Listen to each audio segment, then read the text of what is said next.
Welcome to the Rising Lotus Qigong. My name's Christina. And I'm Peyton. And we're here to walk you through a Qigong Taiji practice that is both static and dynamic, so stationary and moving. Today's episode is going to be all about learning how to move your feet and step and walk while you're doing your Qigong and Taiji practice. We'll focus on the foot placement and then the movement of your body weight from your feet left and right and back and forth.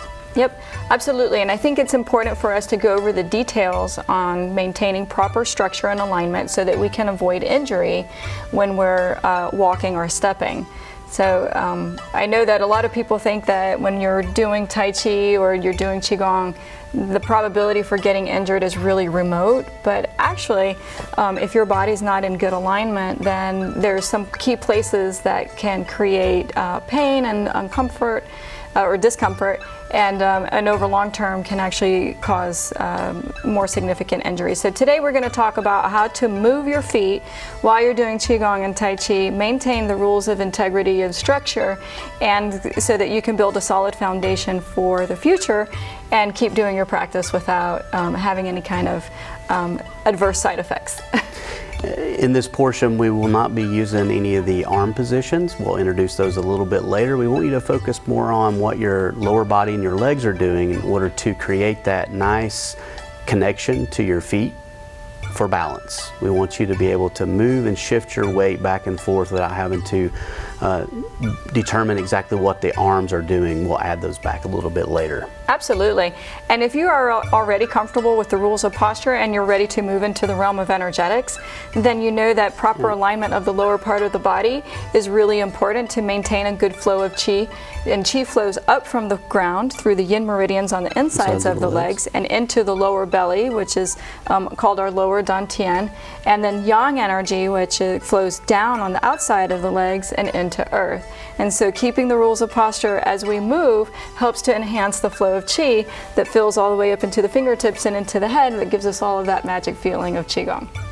So after you've learned this stepping, you'll be able to practice this on your own at home, and you'll create this nice integration of your awareness with your lower body. And you should feel a lot more stable. Yep. And you should feel a lot more comfortable in moving around in your daily activities, sitting, standing, moving objects around, those kind of things. Absolutely. Yes. Increased balance and coordination are one of the positive things that Qigong provides for people in general. So this is going to take it to a whole new level. Yep. All right. Shall we get started? Let's get started. Let's get started. Okay. All right, so we'll start from the beginning in our Wuji posture. And Wuji posture is your feet close together and you're bringing all of your attention and your awareness into the center. So when we start our practice in Wuji, our idea is that we bring our mind and our breath and our body into alignment so that everything sits on this beautiful center column that is identified by stacking the head above the center of the chest and the heart, which is above the lower dantian of the belly, which sits above the knees, the hips and the knees, and the feet in a straight line. So we're a column here. Our hands come to our sides, and we, in Wuji posture, we like to create a feeling of connection, of space awareness by bringing your hands actually to touch your hips. That way you actually know where your body is. Even though we live in our body, sometimes we don't know. So when we touch our hips, we create this feeling of connection and awareness of where the body is and what our alignment looks like. So Wuji is like this. Take a deep breath. Let go of anything that's happening in your mind, in your life. Bring your energy back into the center. Let your mind relax through your breath into your belly. And when you're ready, we can move into our Taiji posture. And we'll do that by sinking our weight into the knees a little bit more, bending, letting the hips flex just a little bit more. Put your weight into your right leg, lift the left heel, and simply step out to the side and bring your weight into the middle. It's good to take a quick glance down, make sure that your feet, your toes are in alignment with each other at the same line, and that your feet are parallel to each other and not coming in toward the center or fanning out to the side. From here, we're going to make sure that we can sit into the hips like we're about ready to sit down onto a chair.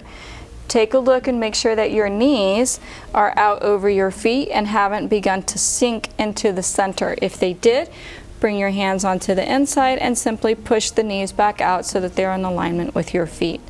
This right here is called our Taiji posture, and our hands actually at this point separate from the hips into our ready position. Take another great big deep breath.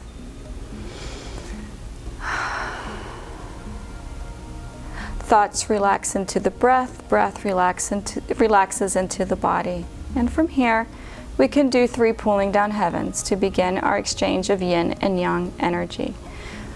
Taking an inhale, we gather energy from earth and pull up using the yin meridians that flow through the inside of the legs and up the front of the body, filling with earth energy all the way up to our fingertips, which then reach to the sun, moon, and stars, bringing yang energy down on the yang meridians, the outside of the arms, the back of the body, and the outside of the legs, all the way past your heels and your toes and back into earth.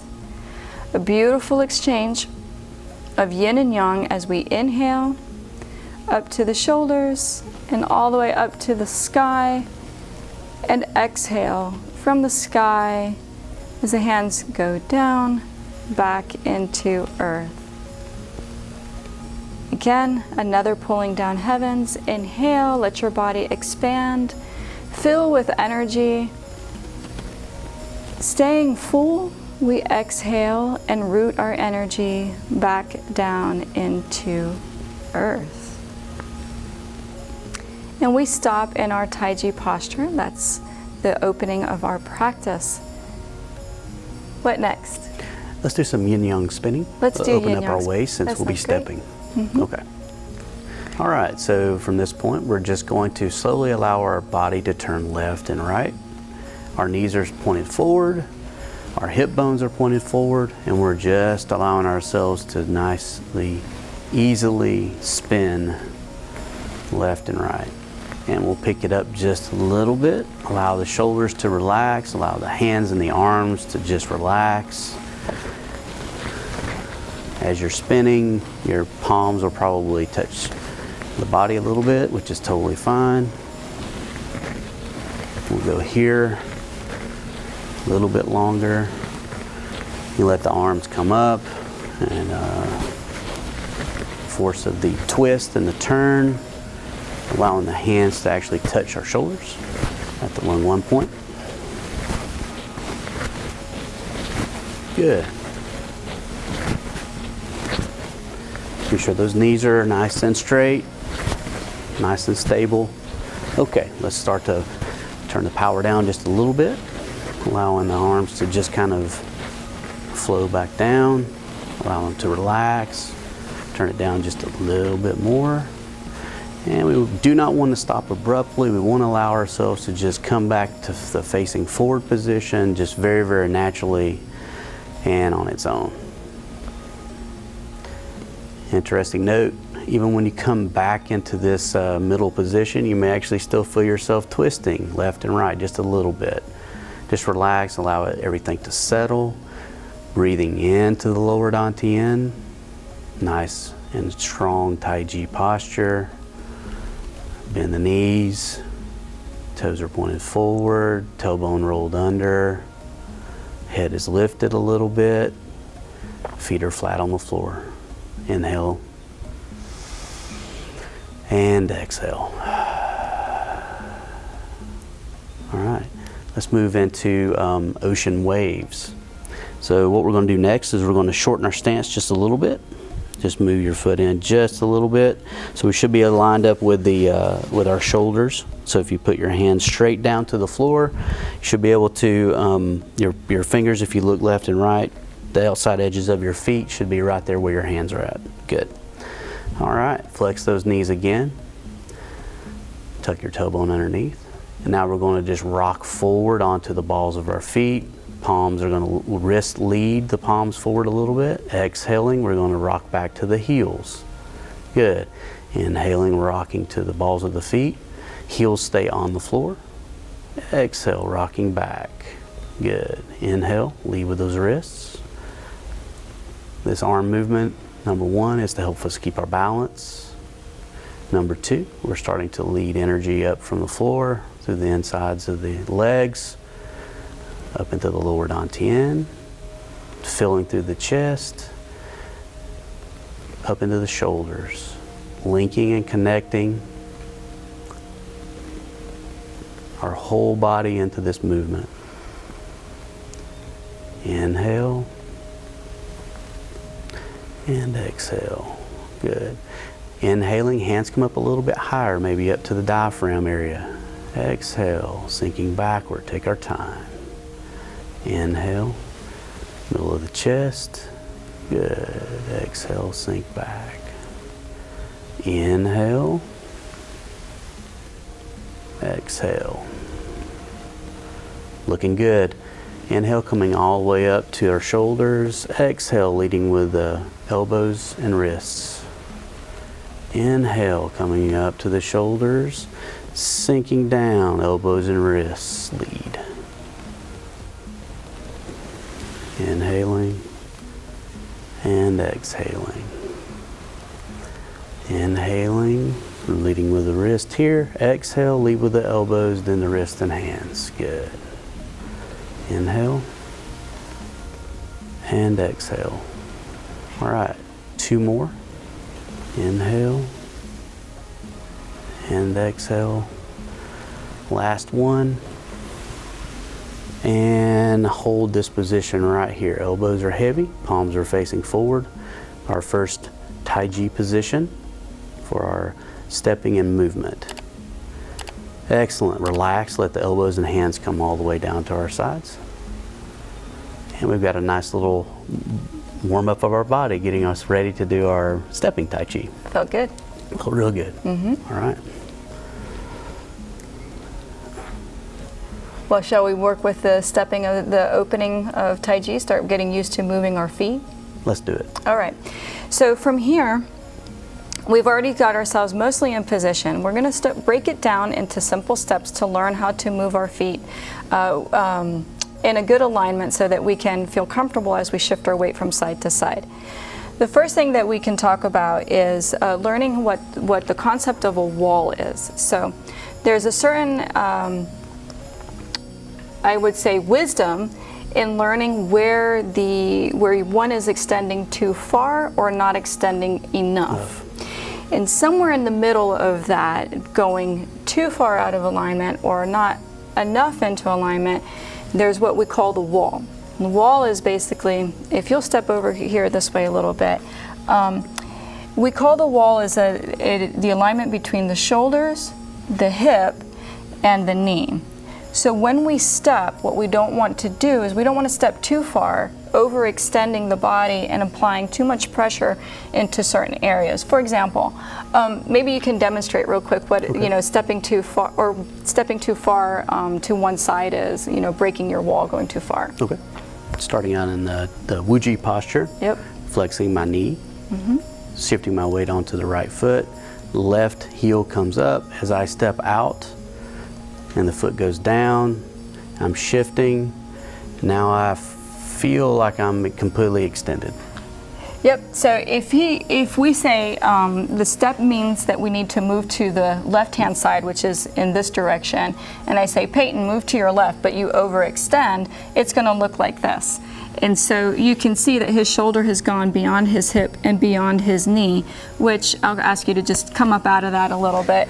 Because what that's going to do is going to make him work really hard on this side to hold up all the weight on the body. So if your knee and your hip is not in the right place when you step out to the left and you've overextended, then there's a possibility for maybe twisting the knee, losing your balance, or creating extra strain on places which tend to be somewhat tender and delicate, and we want to be mindful of. So working with the wall, we're both going to come into where our feet are shoulder width apart. We're going to learn where that maximum point is. When your feet are shoulder width apart, so you're going to look and make sure, actually look down at your feet, make sure that the toes are in alignment with each other and not separate, and your feet are parallel to each other. Bend the knees and find that comfortable spot where you can actually sink into the hips.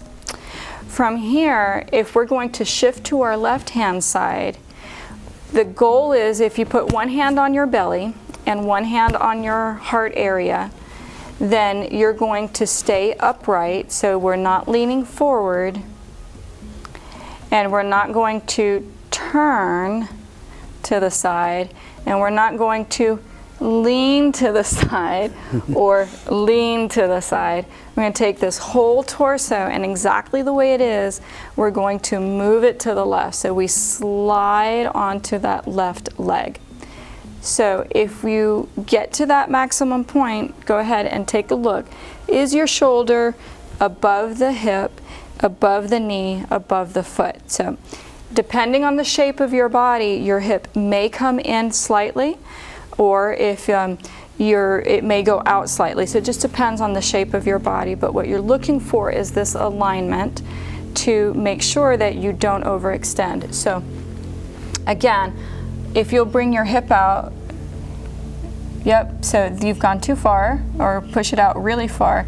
So this is a thing, you can go back in. So with ladies, this tends to be something that we do a lot. We have a lot of flexibility in our hips, and and the actual shape of our pelvis is slightly different from men. So sometimes when we shift to the side, we feel like we want to do this. And the hip comes out, but look at what happened with my knees and my feet. Everything just went catawampus, right? It just went all over the place. So we don't want to do that. We want to maintain the integrity where the knees are facing forward and they're making the square. And we take this line and we simply shift to the side. Now what you may notice is that shift onto the left-hand side from the midline, if I go back to my midline, I'm here, equal weight in both feet, and then when I shift to the left, I only went maybe an inch or 2 inches to the side. It's not very much. It's not very much at all. And I want to make sure that if I'm moving to the left, I want to make sure that my right knee is not collapsing. Okay. Into the middle. It's kind of a cheat. If the right knee comes into the center as we go to the left, it's because mentally we're wanting to extend past our wall and breaking the rules of posture and not maintaining that integrity. So when we look for the wall, left, I moved maybe about an inch and a half, come back into center, and now I'm going to move to the other direction, to the right, and I'm going to stay. Now watch the hips. Sometimes we don't always get it right on the first try, even ourselves. So the best way is to learn how to do this by practicing in front of a mirror. Lots to say about finding your wall. I'm going to take a moment to walk through that. One is keeping your feet firmly planted in the ground and your weight stays even between front and back and side to side. So if you're shifting this way or this way on your feet, you're probably breaking posture somewhere else. And if you're doing this, you might fall over. So don't do that. The other thing is, in Qigong and Tai Chi, I would say that there's something that we call optical illusions. There are a lot of optical illusions in these practices. For example, one that you've already been through is ocean waves. Right? So it looks like the hands are doing most of the practice in ocean waves. So it looks like we're doing this, right, which it can be partially correct, but not totally correct. So we want to learn how to use the whole body and relax. And so all the movement comes from the torso.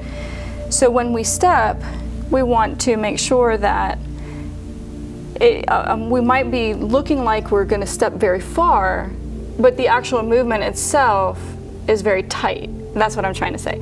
So very tiny. Yeah, very tiny. Yeah. Yes. So sometimes if I'm watching you do practice, it looks like this great big movement. Especially when the hands are Especially involved. when the hands get involved. It looks like you're twisting and turning and doing this great big movement with the whole body. But in reality, when we get to digging in deep with the movements, we discover that actually the inside of the body is moving in small movements, but the hands make it look like it's big. And that's the trick. Sure. So let's practice the wall a couple of times, and then we can move into actual stepping. Okay. So go ahead and put your hands back on your belly again, just only because it helps you visualize where the midline is, and back on the chest, so you know where that. Or if you want to do it this way, kind of a Buddhist, a Buddhist hand posture, you can do that as well. But you're just basically learning where your midline is. Feet are shoulder width apart, and you bend the knees. Sink the hips, push the waist back, and find your comfortable position. So, depending on the shape of your body and your bones, you're only going to shift a little bit to the left as you stay upright. And don't turn to the side, don't lean to the side, don't send the hips to the side, because all of that's making my knees move in ways that they shouldn't be. So it's just simply shifting side to side. Come back to the center and go back to the other side. So the way Peyton and I usually describe this in class is like you're sitting on a skateboard that's on top of a bench somewhere. So you're sitting on something that rolls, right? So you just say, I like to visualize a park bench, and I'm sitting on a skateboard, and as I'm there, my feet don't move, and I simply slide and slide. So the way to slide and slide from side to side is simply using the muscles on the inside of the legs. So if I want to go that way, I'm going to pull from my right leg. And if I want to go back that way, I'm going to pull from my left leg. So if I'm going that way, I pull, and if I'm going that way, I pull. What I don't want to do really is push off of the opposite. So if I'm on my right leg, I don't want to push, because if I push, I'm going to get this bobbing action. So pull and pull rather than push and push. Cool? Works for me. All right, now let's put this into stepping practice. Okay. Which, would you walk us through that? Sure. Okay. Okay, guys. We're going to bring both feet together, going into our Wuji posture. We're going to flex those knees. Always run through the checklist. So feet are flat on the floor, knees are flexed. They're going to be flexed just a little bit more than you would think. And we're going to tuck the tailbone underneath. That brings in the lower abdominal muscles. You should feel an opening in your stomach and chest at that point. Lifting the head up, you relax your shoulders. Always take a moment to just make sure that you're connected from your feet all the way to the top of the head. Hands are on our thighs. Cool. Now we're going to shift over our weight over to our right foot. So it's going to take more of the weight, and our left foot heel is going to come off the ground. We're going to pick that foot up, and whatever's most comfortable for you, place it out to the left. Shifting your weight, putting the heel down onto the floor. Go ahead at this point, allow the elbows to open up, tuck the tailbone underneath. Good. All right, from here, we're going to shift our weight back to the right foot. Heel of the left comes up off to the floor. Left toes come back into the right foot. Good. Now we're going to step out again, and it's going to be just a little bit behind where we're at. So take that foot and step out. Good. Set the heel down onto the floor, and then we're going to shift our weight and look to our left. The hips do the movement. Good. Excellent. Now we're going to shift back to the right. Good.